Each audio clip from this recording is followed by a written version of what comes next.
మన ప్రభువును రక్షకుడైన యేసుక్రీస్తు పరిశుద్ధ నామంలో మరి యొక్క దినంన ఈ ఉదయకాల సమయమందు దేవుడు మనందరినీ కూడా బలపరుస్తూ నడిపించి ఈ ఆరాధనలో మనం నడిపిస్తున్న విధానం బట్టి మొట్టమొదటి దేవునికి వందనాలు సమర్పిస్తూ ఇది ప్రార్థనకు విచ్చేసిన సంఘమంతటిని కూడా మన ప్రభువును రక్షకుడైన యేసుక్రీస్తు పరిశుద్ధ నామంలో మీ అందరికీ నిండు శుభములు తెలియజేస్తూ ప్రభు మిమ్మల్ని దీవించునుగాక. యెషయా గ్రంథము 22వ అధ్యాయమును మనం ధ్యానిస్తూ ఉండగా ఈ మొదటి వచనాన్ని చదివితే గనుక ఎవరిని గురించిన దేవోక్తి ఉందో మనం గ్రహించగలం. మొదటి వచనంలో రాయబడ్డ మాట దర్శనపు లోయను గురించిన దేవోక్తి.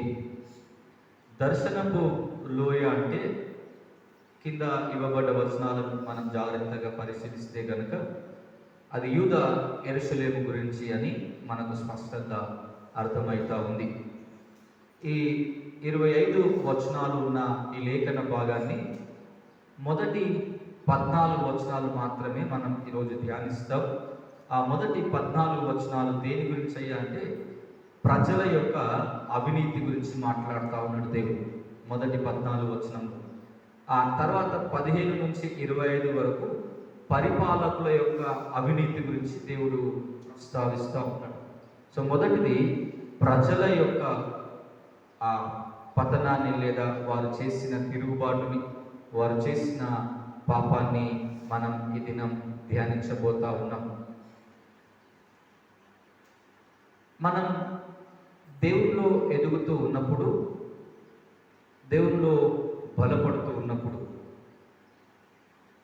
మన ఆధ్యాత్మిక జీవితంలో దేవుడు అనేకమైన కార్యములు చేస్తూ ఉన్నప్పుడు మన విశ్వాసాన్ని కొనసాగించటంలో మనం ఏ విధంగా మన ముందుకు కొనసాగుతున్నాం, ఎలాంటి పనులు చేస్తూ ఉన్నాం అనేది చాలా ప్రాముఖ్యమైన విషయం.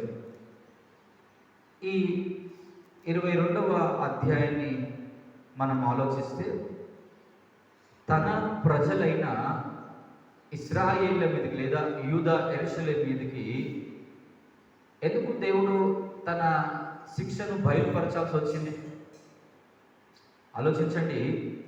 ఇశ్రాయేళ్ల గురించి, యూదా యెరూషలేము గురించి రాయబడ్డ మాటలు, నేను పేరు పెట్టి నిన్ను పిలుచుకున్నా, నీవు నా సొత్తు, నీ ద్వారా అనేకులకు నేను నా గురించి బయలుపరుచుకుంటా, నీ ద్వారా అనేకులకు నేనెవరినో వారికి కనపరుస్తా అని పదే పదే అబ్రహాముతోని, ఇస్సాకు, యాకోబు, మోషే వీళ్ళందరితోని పదే పదే ఈ మాట చెప్పిన ఆ దేవుడు ఏర్పాటు చేయబడ్డ ప్రజలు వారి మీద కూడా ఏముందో తెలుసా?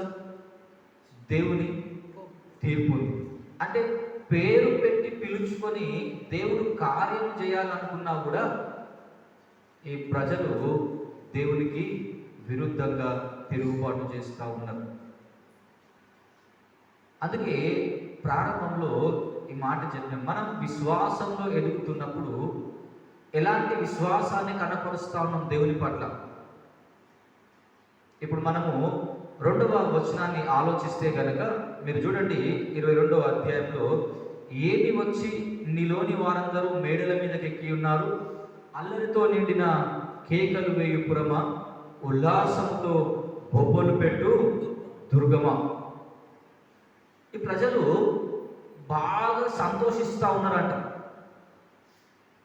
బాగా ఉల్లాసంతో కేకలు వేస్తూ ఆర్భాటంతో ప్రతిరోజు ఆ ఇంటి మీదకి ఎక్కి సంతోషంతో ఆడంబరాలతో గడుపుతూ ఉంటే ప్రవక్త వీటన్నిటిని ప్రశ్నిస్తూ ఉన్నాడు. అసలు మీరు సంతోషపడటానికి కారణం ఏమన్నా ఉందా?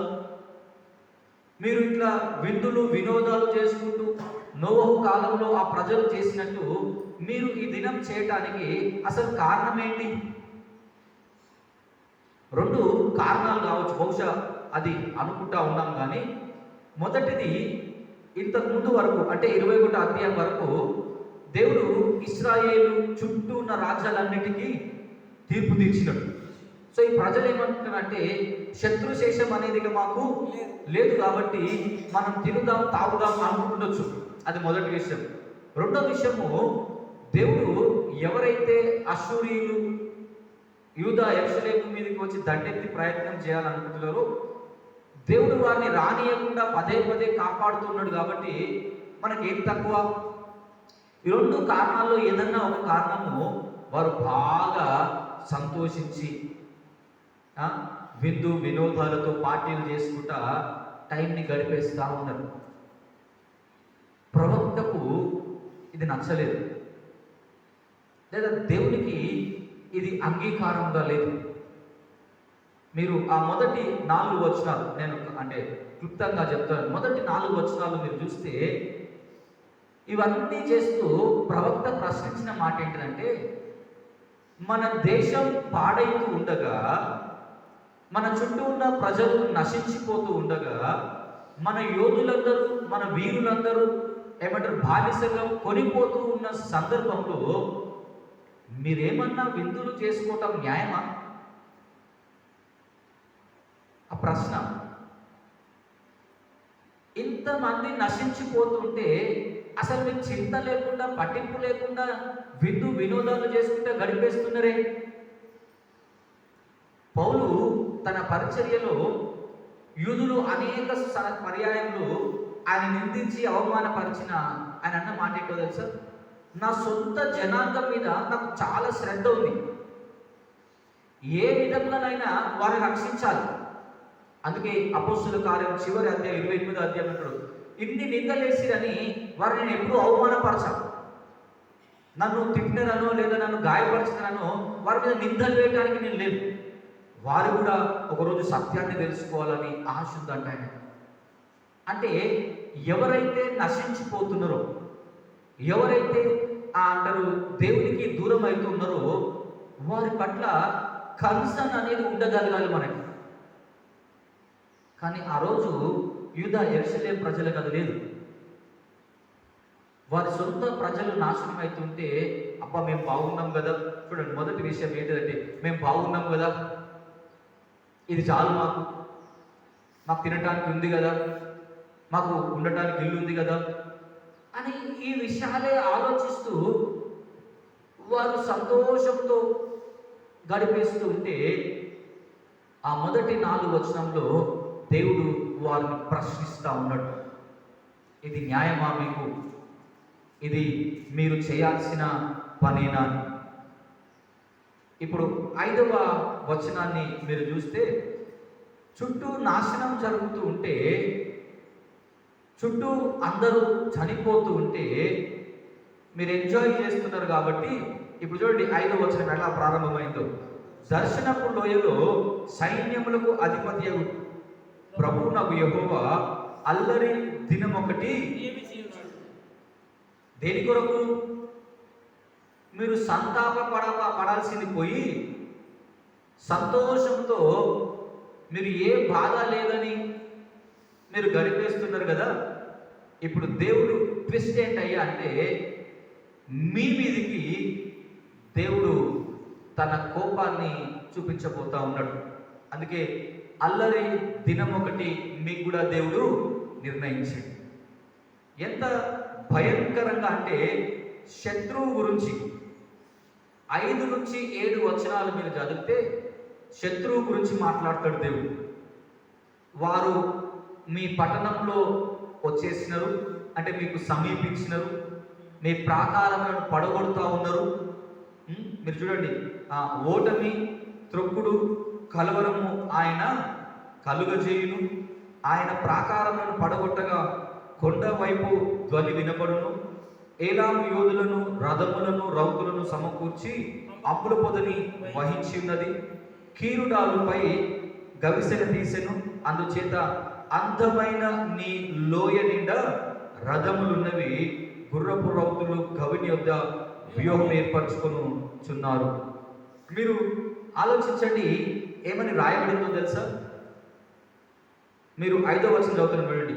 ఓటమి, త్రొక్కుడు, కలవరము ఆయన కలుగజేయును. అంటే మీరు ఓడిపోతున్నారు, మిమ్మల్ని ఒకరు అణిచివేస్తారు, మీ జీవితంలో చింత ప్రారంభమవుతుంది. ఇక ఏమీ లేదని మీరు ఆలోచించి బ్రతుకుతున్నారో, ఇప్పుడు దేవుడు మీ మీదకి ఏం తీసుకొచ్చిండో తెలుసా? దేన్ని చూసైతే మీరు అమ్మయ్య శత్రువులందరూ నాశనం అయిపోయారు అని సంతోషపడుతున్నారు, సొంత ప్రజలే ఏమంటారు బానిసల్లో కొనిపోబడుతున్నా మేమైతే బాగానే ఉన్నాం కదా అని మీరు విందులు చేస్తూ ఉన్నారో, మీ మీదకి ఇప్పుడు ఇదే రాబోతుంది. మీరు ఓడిపోతారు, మీరు బానిసలుగా కొనిపడే త్రొక్కుడు జనాంగంగా మారిపోతారు. మూడవది, మీరు కలవరపడే దినములు రాబోతున్నాయి.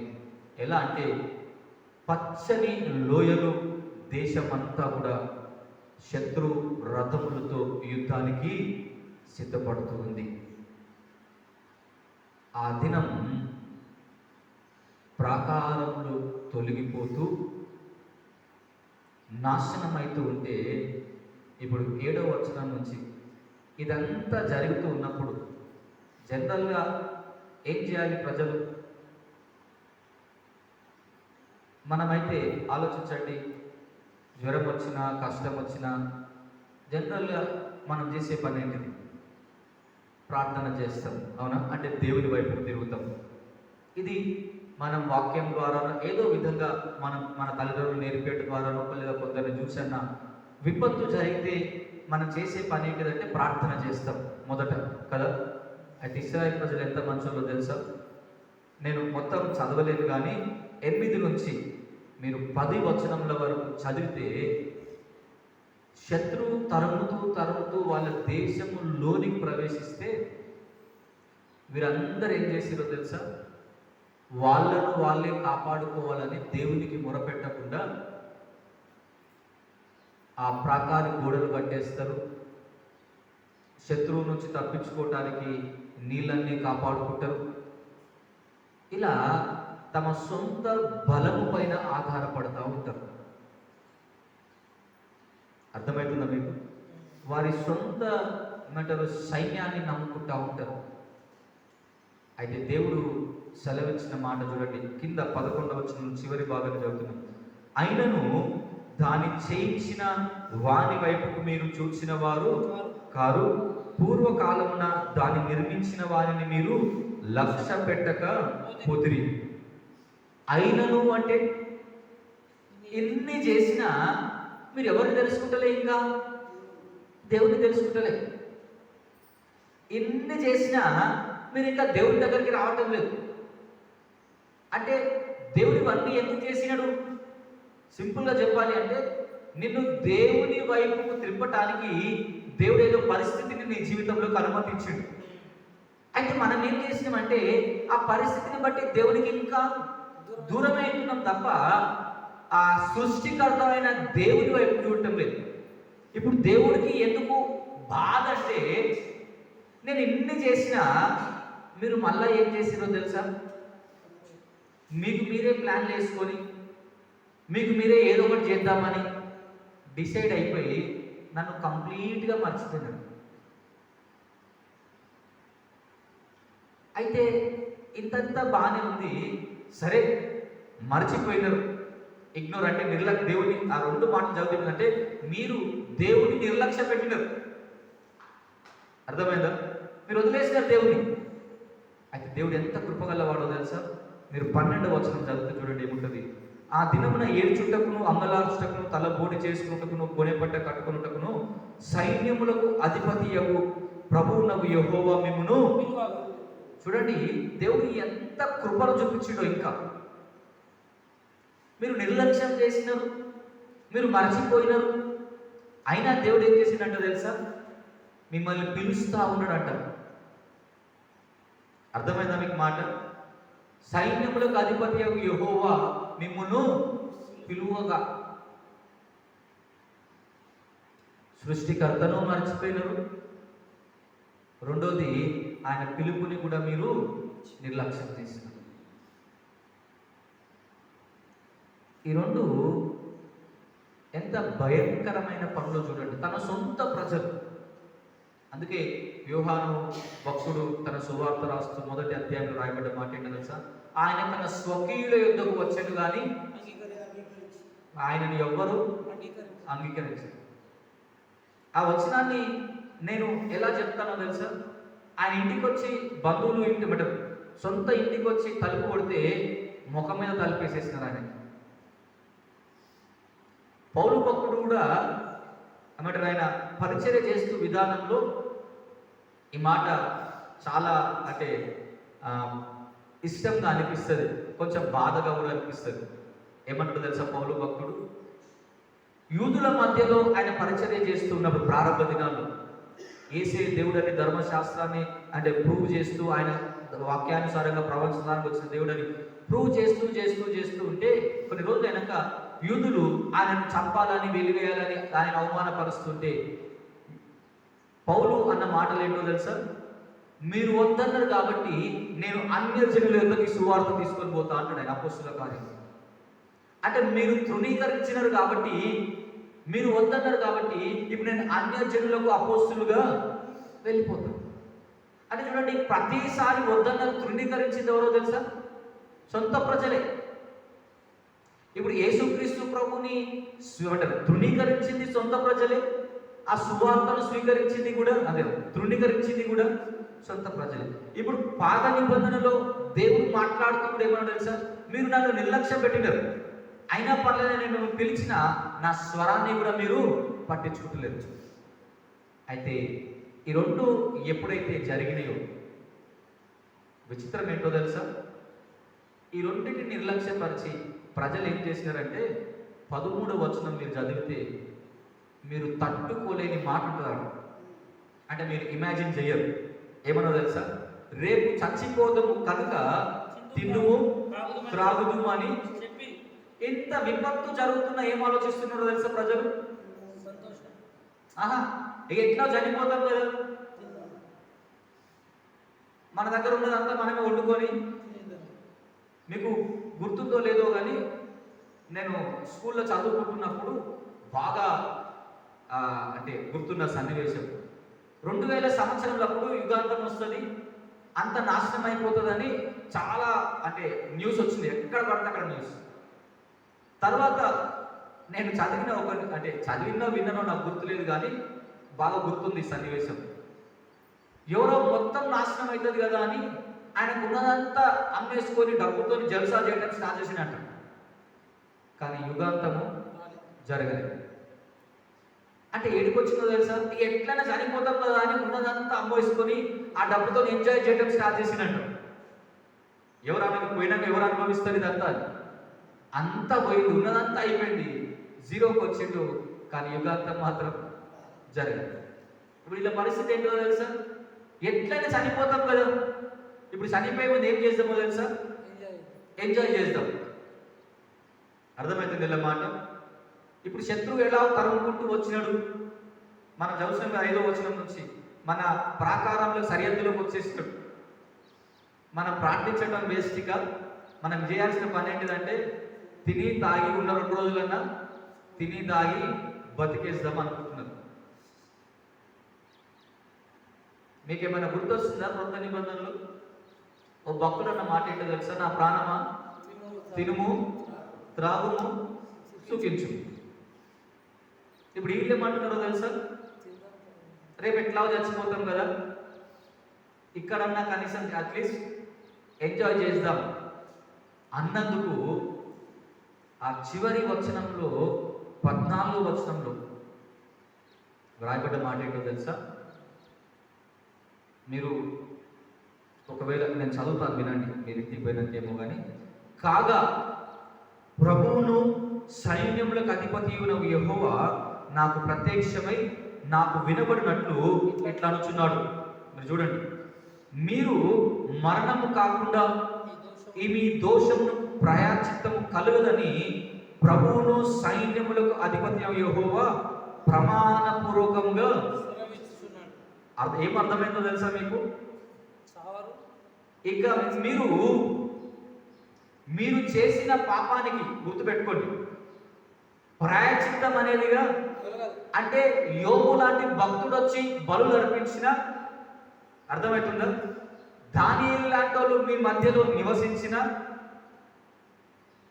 ఎంతమంది ఎన్ని యాగాలు చేసినా యజ్ఞాలు చేసినా, దేవుడు అంటున్న మాట గుర్తుపెట్టుకోండి. బహుశా ఈ మాట అంటే కనుక ఎవ్వరేం చేయలేరు. మీ పాపానికి ప్రాయశ్చిత్తం అనేది లేదు.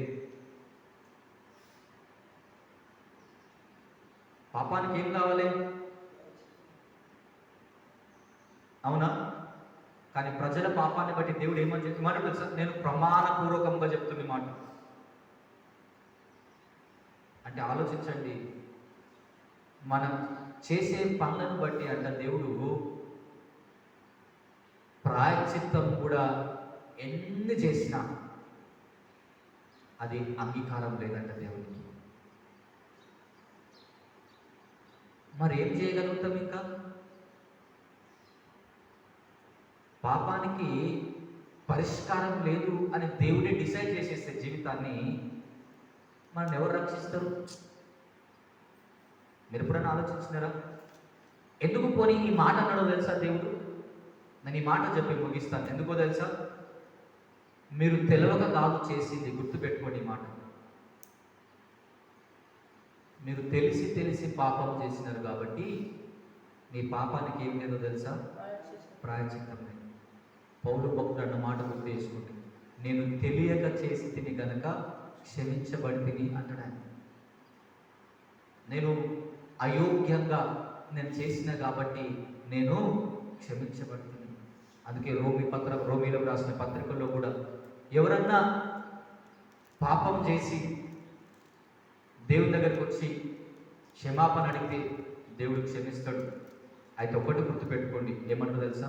మీరు తెలిసి తెలిసి పాపం చేస్తే కనుక దేవుడు మిమ్మల్ని క్షమించాడు. అంటే కావాలని ఏమైతుందిలే, అయినప్పుడు చూసుకుందాంలే, ఎంతమంది చేస్తారు, ఎవరికన్నా ఏమన్నా అయిందా, నాకు ఒక్కరికి ఎప్పుడు అవుతుందా అని దేవుని స్వరాన్ని నిర్లక్ష్యపరిచి అదే పాపాన్ని కంటిన్యూ చేస్తే కనుక దేవుడిచ్చే ఫైనల్ వర్డిక్ట్ ఏంటిదయ్యా అంటే, ఫైనల్ తీర్పు ఏంటిదయ్యా అంటే, ఇక నీ గురించి ఎంతమంది ఎన్ని ప్రార్థన చేసినా ఆయన నిన్ను మాత్రం క్షమించడు. గుర్తుపెట్టుకోండి మాట. కావాలని ఏమవుతుందిలే, మళ్ళీ చెప్తున్నా, ఏమవుతుందిలే, ఎవరికన్నా అయిందా, నాకే ఇప్పుడు అవుతుందా, అయినప్పుడు చూసుకుందాంలే, ఇప్పుడైతే కానీ అని ఎన్నిసార్లు పదే పదే దేవుడు చెప్పినా మీరు వినకపోతే, గుర్తుపెట్టుకోండి, నీ గురించి ఎంతమంది ప్రార్థన చేసినా దేవుడు నిన్ను క్షమిస్తాడేమో కానీ నువ్వు చేసిన ఆ పాపాన్ని మాత్రం దేవుడు అసలే క్షమించడు. ఇశ్రాయేలు ప్రజల మీదకి దేవుడి కోపానికి రావటం కారణం ఏంటయ్యా అంటే, దేవుడు ఎన్ని మార్లు పిలిచినా వాళ్ళు పట్టించుకుంటలేదు. ఎన్ని మార్లు పిలిచినా నిర్లక్ష్య పెట్టేస్తున్నారు. ఇర్మియాకు ఉన్న ఏమంటారు, ఆయన పరిచర్యకున్న అర్థం ఏంటో తెలుసా? ఆయన ఏమని పిలుస్తామో తెలుసా? విలపించు ప్రవక్త. అంటే ఆయన పరిచర్యలో ప్రజలను పదే పదే ఏడుస్తూ అడిగినట్ట, మీరు మారండి, మీరు దేవుని దగ్గరికి రండి, మీరు దేవుని వైపుకు తిరగండి అని విలపించు ప్రవక్త అన్నారు ఆయన. అంటే ఏడుస్తూ చెప్పుడు ప్రజలకు ఆయన సువార్త అంతా. కానీ చరిత్ర ఏమన్నారో తెలుసా? ఆయన అంత ఏడుస్తూ చెప్పినా ఒక్కరు మారలేదంట. మరి ఆలోచించండి, అలాంటి భక్తులు మన మధ్యలో ఉన్నా మనం ఎందుకు మారట్లేదు అంటే, మనం మారడానికి ఇష్టపడటం లేదా అని చెప్పి. మనం మారడానికి ఇష్టపడితే కనుక ఆయన వాక్కు, ఆయన బాధ మనకు అర్థమవుతుంది. కాబట్టి ఉదయకాల సమయమందు మనం ఆలోచించాల్సిన ప్రశ్న, మనం తప్పు చేసినాం, అది కరెక్టే, ఎలా బయటికి రావాలో దేవుడు మనల్ని పిలుస్తూ హెచ్చరిస్తూ ఉన్నాడు. కానీ పాపంలో సుఖం ఉందని, పాపం లాభం ఉందని, పాపం మనకు తృప్తినిస్తుందని దాంట్లోనే మునిగి తేలుతూ బ్రతికితే గనక మీరు పలుమార్లు ఆయన స్వరాన్ని నిర్లక్ష్యం చేస్తే ఆయన మీ స్వరాన్ని కూడా నిర్లక్ష్యం చేస్తాడు. కాబట్టి ఆ స్థితికి రావద్దని నేను కోరుకుంటూ, దేవుడు హెచ్చరించినప్పుడు, దేవుడు పిలిచినప్పుడు ఆ పిలుపుకు లోబడి ఆయన వైపుకు తిరిగి మన చేసిన పాపాలన్నీ నుండి క్షమించబడి ఆయనలో వర్ధిల్లుటకు ఆయన సన్నిధి మనకు తోడైంది నడిపించునుగాక. ఆమె తలలు వచ్చి ప్రార్థన చేద్దాం. పరిశుద్ధుడా, ప్రేమ కలిగిన తండ్రి, జీవం గల దేవ, మేము ఎలాంటి జీవితాన్ని కొనసాగిస్తున్నామో గుర్తెరగటానికి, మేము ఎలా ఉన్నామో దేవా గ్రహించటానికి ఈ దినం మీరు ఇచ్చిన మీ మాటలన్నింటిని బట్టి మీకు వందనాలు దేవా. మీ ప్రజలు చుట్టూ ఉన్న పరిస్థితులు దేవా, యుద్ధాలు వాతావరణం ఉన్నప్పటికీ కూడా స్వార్థంతో మేము బాగున్నామని, మేము బాగుంటే చాలని దేవా సంతోషిస్తూ ఉన్నప్పుడు మీరు వాళ్ళు ప్రశ్నించారు. అయినా మారకపోతే వారికి దేవా బుద్ధి రావటానికి మీరు అశూరుని దేవ పిలిచినా కూడా వారు మీ స్వరాన్ని నిర్లక్ష్యం పెట్టారు. ఇక తిని తాగుదాం, రేపు చనిపోతాం కదా అని దేవా అదే ఆలోచనలు బ్రతుకుతూ ఉంటే మీరు సెలవిచ్చిన మాట, మీరు మరణం అవుతారు, మీ పాపములకు ప్రాయశ్చిత్తం అనేది ఇక లేదు అని దేవా మీరు ప్రమాణపూర్వకంగా సెలవించాలని వాక్యం సెలవిస్తుంది. దేవా మేము ఎవరమన్నా కూడా ఇంకా ఏదన్నా పాపాన్ని దేవా మేము పట్టుకొని తిరుగుతూ ఉంటే గనక ఎన్నిసార్లు గద్దించినా దేవా మేము వినకపోతే మీ కృపలో దేవా మమ్మల్ని ఇంకా క్షమిస్తూ ఉంటే అది మేము మరచిపోయి అదే పాపంలో ఉంటే వాక్యం అంటూ ఉంది మీ పాపానికి ఇక ప్రాయశ్చిత్తం ఉండదు అని. దేవా మేము అలా బ్రతకకుండా మీ స్వరాన్ని విన్నప్పుడు దేవా మా మనస్సులు మా జీవితాలు కదిలించబడి ఆ పాపాన్ని విడిచిపెట్టి మీ యందు విశ్వాసంలో బలపరచబడి జీవితాన్ని సరిదిద్దుకొని చుట్టూ ఉన్న దేవ ప్రజలను చూసి స్పందిస్తూ మీ మాటలు చెప్పగలిగే విధంగా మా జీవితాన్ని సంఘాన్ని సరిదిద్ది నడిపించమని ఈ ఉదయకాలం అంతా దేవ విన్న ఈ మాటలు మా హృదయంలో భద్రపరచుకొని నెమరు వేస్తూ గడపటానికి సహాయం అనుగ్రహిస్తూ ఈ దినం కావలసిన మీ నడిపింపును మీ సహాయం మాకు అందరికీ అనుగ్రహిస్తూ దీవించమని యేసు నామములో ప్రార్థిస్తున్నాము తండ్రి, ఆమేన్. పరలోకమందున్న మా తండ్రి, మీ నామం పరిశుద్ధపరచబడును గాక, మీ రాజ్యం వచ్చును గాక, మీ చిత్తం పరలోకమందు నెరవేరుచున్నది భూమి యందు నెరవేరును గాక. మా అనుదిన ఆహారం నేడు మాకు దయచేసి, మా ఎడల అపరాధం చేస్తున్న వారు మేము క్షమించిన ప్రకారం మా అపరాధములను క్షమించు, మమ్మల్ని శోధనలోనికి దుష్టు నుండి తప్పించు. ఎందుకనగా రాజ్యము, శక్తియు, మహిమయు నిరంతరము నీవై ఉన్నవి. ఆమేన్. మన పరమ తండ్రి అయిన దేవుని ప్రేమ, లోకరక్షకుడని యేసుక్రీస్తు ప్రభుల వారి కృప, పరిశుద్ధాత్మ దేవుని అన్యోన్య సహవాసము, సకల ఆశీర్వాదము ఇటు మాటలు విన్న ప్రతి ఒక్కరూ ఈ పాపాన్ని చేసిన మనందరినీ దేవుడు హెచ్చరిస్తూ ఉండగా ఆ హెచ్చరికను స్వీకరించి మన పాపాన్ని విడిచిపెట్టి ఆయన వైపుకు తిరిగి బ్రతుకుటకు ఆయన సన్నిధి నడిపింపు సదాకాలం తోడైండును గాక. ఆమేన్.